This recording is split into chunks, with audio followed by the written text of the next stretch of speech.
बैलपोळा हा सण शेतकऱ्याचा महत्त्वाचा दिवस मानला जातो.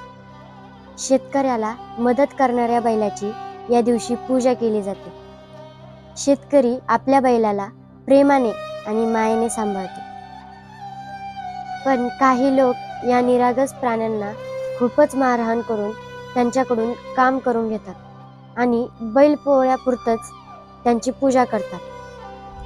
एवढंच नाही तर बैल काम करण्यास असमर्थ राहिला तर तेव्हा त्याला कत्तलखान्यात विकून टाकतात.